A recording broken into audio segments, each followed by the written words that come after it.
Boa noite, meus queridos. Ai, desculpa, bom dia. É porque eu estou gravando à noite. Ai, que maluquice.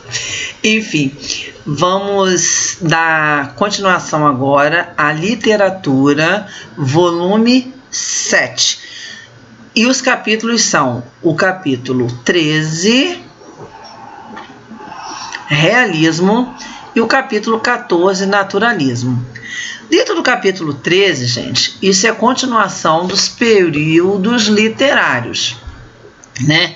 Vimos humanismo, classicismo, quinhentismo, barroco. Agora estamos no realismo e no naturalismo. Esse contexto histórico do realismo, nós vamos pegar a parte da Europa, Portugal, e vamos dar uma ênfase maior. Depois de muito tempo que ele chegou no Brasil, como está aqui, ó, cá embaixo. E aí, quem é que tem de importante aqui? Machado de Assis. Por isso a prosa machadiana, tá? E no capítulo 14, nós vamos falar de naturalismo. Período na sequência, período literário na sequência. Temos o contexto histórico, naturalismo na Europa, a literatura realista versus a literatura naturalista, quais são as diferenças, quais são as semelhanças, o naturalismo no Brasil, a prosa naturalista brasileira e quais são as influências do naturalismo na contemporaneidade. Hoje em dia, qual é essa influência ou quais são essas influências? No capítulo 13, no realismo, a gente pode observar aqui, ó, que aqui o homem já estamos num período adiantado. Aqui, ó, trabalho, tá vendo? Olha, com fogo, com ferro, olha essas ferramentas, olha, sabe? Pessoas que realmente viviam em fábricas, olha aqui, ó, tá? Ó, olha o maquinário antigo, olha as roupas, chapéu, roupa, olha, tá vendo? Tudo diferente. E aqui mostra, né, que era um moinho, olha aqui, né, e de rolamento de ferro. Então eles trabalhavam com fogo e com a parte do ferro, e foi pintada essa tela para demonstrar, na verdade, o nome faz jus ao realismo da época. Vamos partir desse ponto aqui, da cena que representa o mundo do trabalho, que era a temática frequente no período realista. Como que os corpos dos trabalhadores são retratados? Vamos olhar para cá, olha, todo mundo muito cansado, com muita força, fazendo muito esforço, né? É uma constante, percebam, olha, as posições. E outro aspecto que a gente pode notar nessa imagem é a ausência de detalhe do rosto das pessoas. A gente vai elaborar uma hipótese de que o artista produz aqui, ó, cansaço, tristeza, pobreza, vários sentimentos, né? Porque não tem nada de alegre. Olha aqui, olha isso. Tá vendo? Cansaço. Como você descreveria o espaço da fábrica em se encontra os trabalhadores?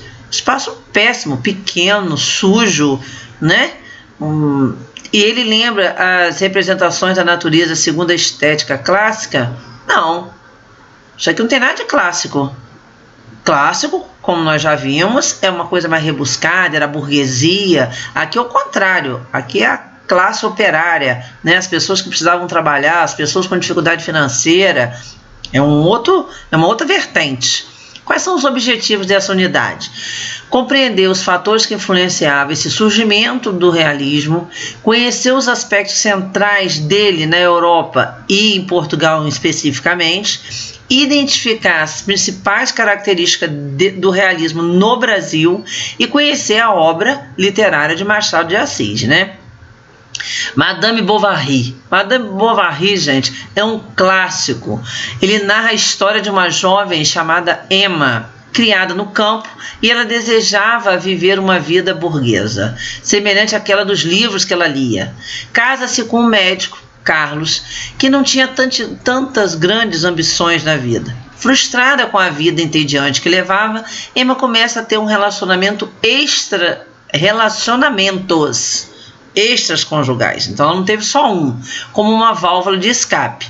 No trecho, o narrador explora os sentimentos de rejeição nutrido por Emma em relação ao marido, em contraposição aos afetos sentidos por Rodolfo, seu amante. Então, na verdade, ela não gostava do marido e ela encontrou nos braços de outro aquilo que ela sonhava. Então, aqui, ó, vem um pedacinho, né, um trecho do clássico. Aqui vem a interpretação que vocês irão fazer, e agora nós vamos falar do contexto histórico do realismo. Na primeira metade do século XIX, o romantismo dominou a cena artística boa parte do mundo ocidental.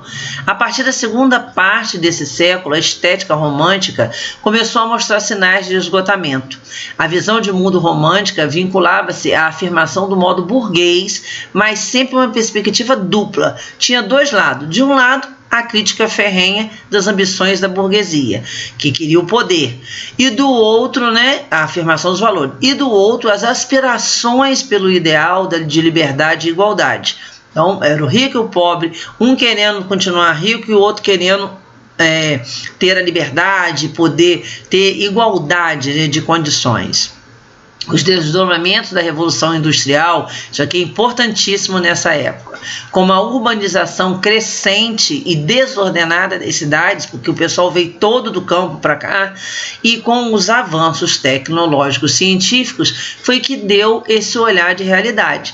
Então, quais são as características que a gente pode falar? Foram a Revolução Industrial, a urbanização monstruosa, mas totalmente desordenada das cidades, por isso que o negócio começou a fluir, foi expandindo tudo erroneamente, e os avanços tecnológicos. Esse deslocamento de grande massa dos trabalhadores do campo para a cidade, em busca de empregos nas indústrias que surgiam, alterava o cenário urbano e criava aglomerados de casas em espaços desabitados. Olha só, hein, como é que o negócio foi expandindo, hein? Péssimas condições nas fábricas, foi o que eu falei lá em cima quando perguntou. A jornada de trabalho imensa, muitas horas, e os salários baixíssimos. Então, essas eram as contradições do capitalismo naquele momento, né? Era desenvolvimento acelerado e pobreza que multiplicava a maioria da população, tá? Nós temos aí três grandes correntes desse pensamento que interpretavam o homem e a realidade que o cercava. O positivismo, eu quero que vocês prestem bastante atenção, isso aqui é muito importante. O evolucionismo, que vem de Darwin, e o determinismo, tá? Aqui, Augusto Comte, né, como vocês já viram em sociologia, defendia um único saber válido, que era o científico. Aqui, como figura predominante, baseava-se o quê? Na seleção natural e adaptação do ser no meio. Evoluía, e aí ele se adaptava ao meio. E o determinismo, ele partia de uma premissa que o comportamento humano era determinado em três fatores: o social, o racial e o histórico. O realismo na Europa, gente, ele surgiu nos meados do século XIX, e aí apontou um marco muito importante, que foi Madame Bovary, tá? Esse clássico. Realismo, ele foi o termo adotado pelos artistas, escritores e intelectuais para se referir a uma tendência que começou a surgir na literatura e nas artes no período do romantismo, e surgiu a preocupação de utilizar a arte e a literatura como meio de denunciar os problemas sociais, diferencialmente das preocupações com a literatura e as artes nacionais nesse início de romantismo. Ao contrário do artista romântico preocupado em expressar seu individualismo emocional, alguns escritores produzem narrativas em que a vida moderna das cidades se torna um dos eixos principais. Então olha aqui, ó, a modernidade da cidade, a busca da realidade, a força do amor e da paixão se transformava na condição das dificuldades que eram impostas pela realidade. E aí ele buscava descrever essa realidade, mas era de uma forma brutal. A estética era bruta, né? Ó, sempre assim, ó, família. Aí aqui vem as atividades, as interpretações que vocês farão. E agora especificamente o realismo em Portugal. Ele surgiu associado a diversos fatores. Vamos marcar. Quais seriam? A expansão do mundo, o envolvido fluxo marítimo que determinava a colonização na Europa. Eles só queriam saber do mar e expandir o comércio, e expandir o comércio rumo ao Oriente. Tá aqui. Nesse contexto, a estética realista desempenhou um papel de crítica profunda aos acontecimentos ocorridos na sociedade burguesa. Um grupo de jovens intelectuais da geração 70 passou a defender a posição de estética literária, romântica, para uma expressão focada em denunciar os males da sociedade. A sociedade era considerada retrógrada, e não apenas pela força estética romântica. Tá? Aqui agora nós vamos ver quais foram as manifestações mais importantes. A crítica literária e a produção jornalística foi que tiveram importância para esse momento. Mas aí os textos literários em verso e em prosa só podem observar melhor tanto a distância dessa estética em relação ao romantismo quanto os problemas sociais. Então aqui, realismo, porque falava dos problemas sociais o tempo inteiro.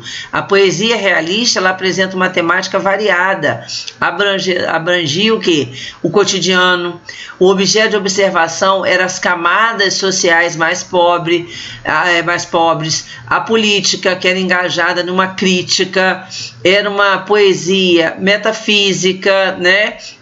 Eles questionavam o relacionamento com Deus, a vida, a morte. Toda a temática dele era voltada para os valores também burgueses, porque batia esse conflito. E um dos escritores mais importantes foi essa de Queiroz. Tá? Ele escreveu Primo Basílio.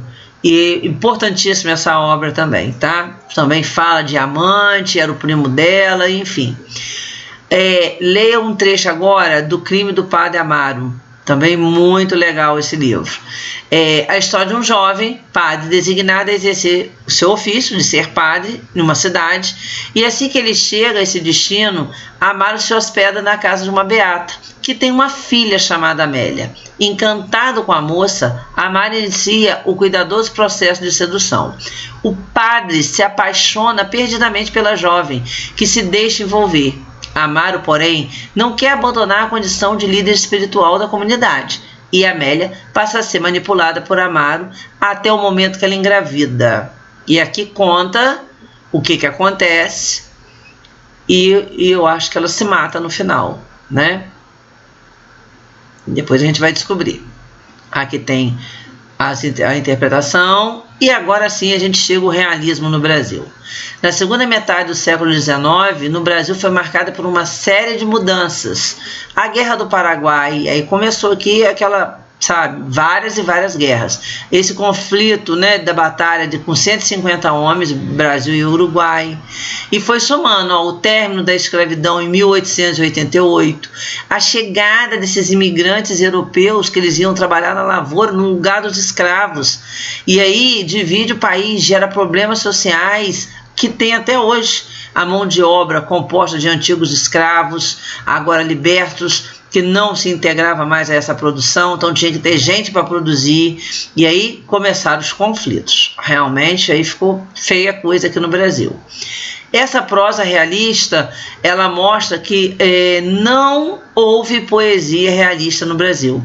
Portugal bombava e aqui nada, porque os problemas eram tantos e eram tão sérios como eles são até hoje, que não conseguia deslanchar essa situação. Eles não conseguiam passar essa verdadeira emoção, razão, fazer essa análise, como é que eles viviam, essas ambições individuais desses personagens. Eles não conseguiam mostrar essa realidade, essa crítica como era feita, não chegava, não tinha como chegar às pessoas, tá? Temos aqui outra atividade, um outro texto, a interpretação, e aí sim a gente vai chegar agora para Machado de Assis. A obra de Machado de Assis, gente, é uma linguagem, ele é importantíssimo, tem uma linguagem mais rebuscada, muito difícil de ser entendida, né? E aqui conta um pouquinho da história dele, eu já pedi acho que até um trabalho a vocês, para vocês fazerem. Conta aqui, olha, quais foram os principais livros dele, né? Memória Póstuma de Brás Cuba, Dom Casmurro e muitos outros, são clássicos conhecidíssimos, importantíssimos, que caem sempre. Aqui tem um pedacinho de memória póstuma de Brás Cubas. Então é só a memória de uma pessoa que já morreu.